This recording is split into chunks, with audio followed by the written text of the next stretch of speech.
Good morning Assam, কি খবৰ? সকলোৰে ভাল চাগে নিশ্চয়। আৰু আজি বহুত দিনৰ মূৰত অন্য এটা ভিডিঅ'লৈ সকলোকে স্বাগতম জনাইছোঁ। আজি ক'ত গৈ আছোঁ এতিয়া নকওঁ, ভিডিঅ'টো আপোনালোকে শেষৰলৈকে চাব, তেতিয়াহে গম পাব আচলতে কি হৈ আছে। এই ৰাস্তা একদম পুখুৰী। আমাৰ ৰাস্তাটো অৱস্থা দেখিছে, বাৰিষা কাল হওক আৰু ভাল অৱস্থা দেখিব। গতিকে বলক ভিডিঅ'টো আৰম্ভ কৰোঁ।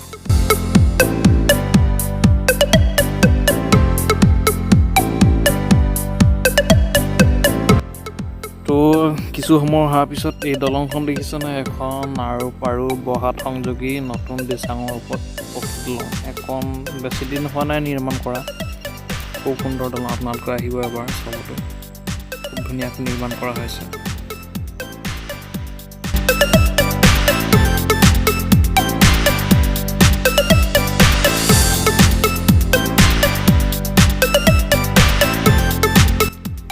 আৰু এয়া আহি এতিয়া তেল ডিপুত ৰৈছোঁ।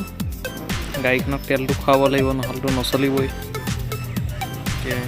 লাহে তেল লৈছে, 100 টকা ভৰালে পূৰা দৌৰিব আৰু। গতিকে চাই থাকিব ভিডিঅ'টো। আমি এতিয়া ক'ত পালোহি চাওক, চাউলুং চুকাফা পৰ্যটন ক্ষেত্ৰ টিপাম। খুব সুন্দৰ ঠাই, আপোনালোকক সকলোকে দেখাবলৈ চেষ্টা কৰিম।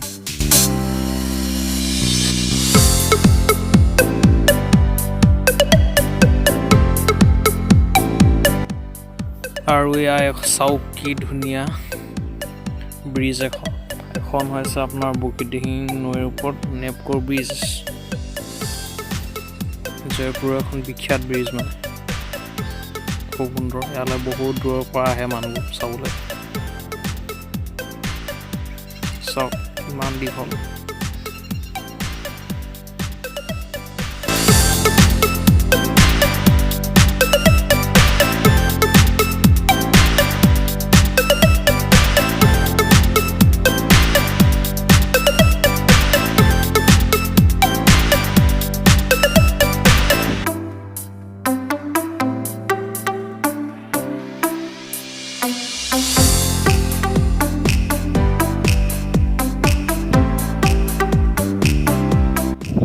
তলৰ নামি দে, সেইফালে দূৰ, ৰাইট চাইড ল।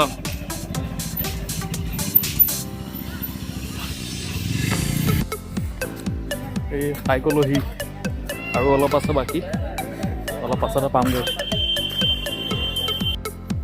সঁচাকৈ টিপাম আচলতে চাহ গছৰ বাবে ধুনীয়া চাগে। চাওকচোন চাহ গছখিনি কি ধুনীয়া লাগিছে। অসম আচলতে যেনি গ'লেও আপোনালোকে চাহ গছে দেখিব। সেয়েহে অসম চাহৰ বাবে বিখ্যাত, হয় নহয় কওকচোন আপোনালোকে?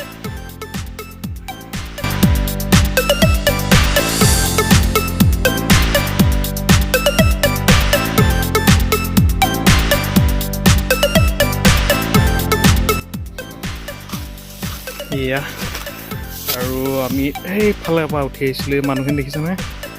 তাৰ পৰা এইফালে এপাক ঘূৰি আহিছোঁ এনেকৈ। এয়া দাদাই ভাগৰ লাগিছে বোলে উঠি উঠি।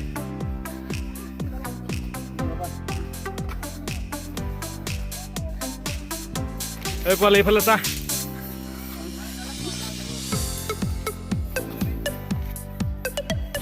এইফালে চা, ঘূৰি দে এবাৰ।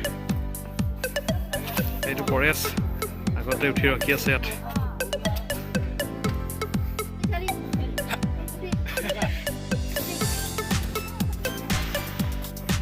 পোৱালি ভাগৰ লাগিছে নাই? লাগিছে।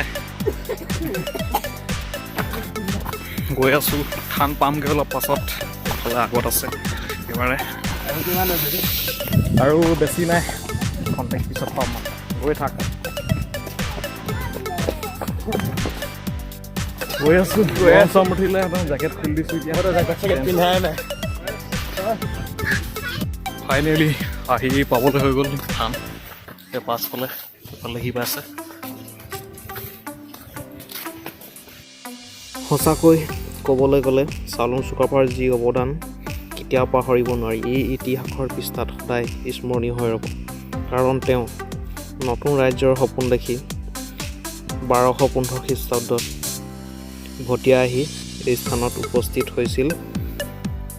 তাৰপিছত তেওঁ লাহেকৈ বৰাহী চুতীয়া কছাৰীসকলৰ লগত লগ লাগি ইয়াতে অস্থায়ী ৰাজধানী স্থাপন কৰিছিল।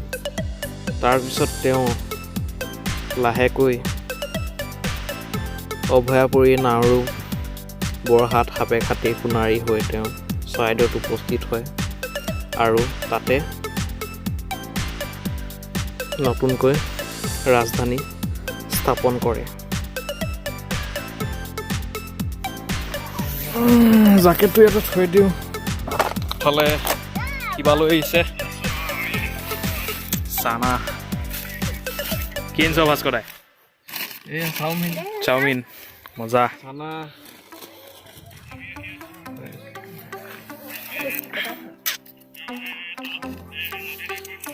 এইখিনি একে বগা বগা বনাই দিছে।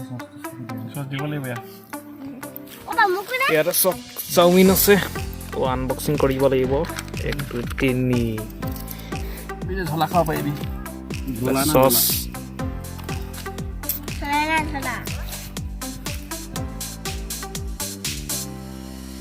ধুনীয়া এক্সাৰচাইজ হ'ব।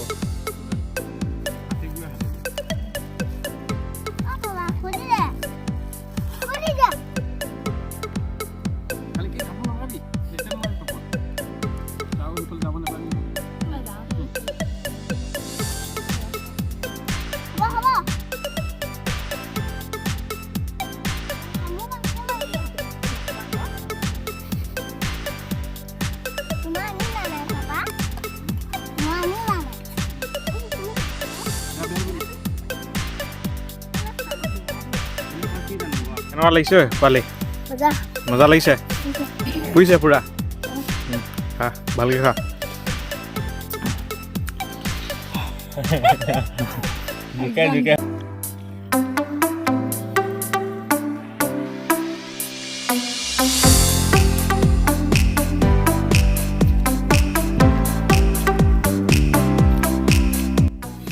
চাওক আমি কিমান তলত আছো। এই মানুহখিনি দেখিছ নে? তাৰ পৰা প্ৰায় 150 ফুট তলত। এইফালে চাওক প্ৰায় 150 ফুট মান তলত আছো। এই ওপৰত মানুহ। আমি তাত ওপৰলৈ গৈ আছো আৰু যাম এতিয়া লাহে। কিমান ডাউন তললৈ চাওক। এইফালে পৰা চাওক। এইফালে কিমান দূৰত মানে ডাউন আছে তললৈ প্ৰায় 150 ফুট মান তলত। আমি আৰু ওপৰলৈ গৈ আছো। ভাগৰ লাগিছে। এইবোৰ চব ৰজাদিনীয়া শিল। বিশাল ডাঙৰ এইবোৰ চব গোটেই এইবোৰ স্বৰ্গদেউৰ দিনৰ শিল। এইবোৰ বিৰাট ডাঙৰ ডাঙৰ পকা। কৃষ্ণ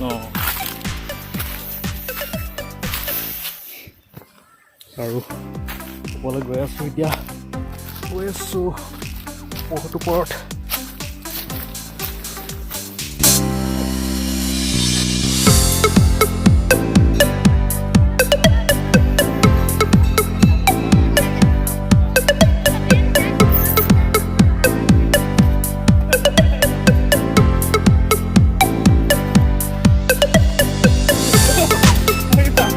সঁচাকৈ বহুত দীঘলীয়া আহিছে আৰু এয়া আইতা এজনীও আহিছে।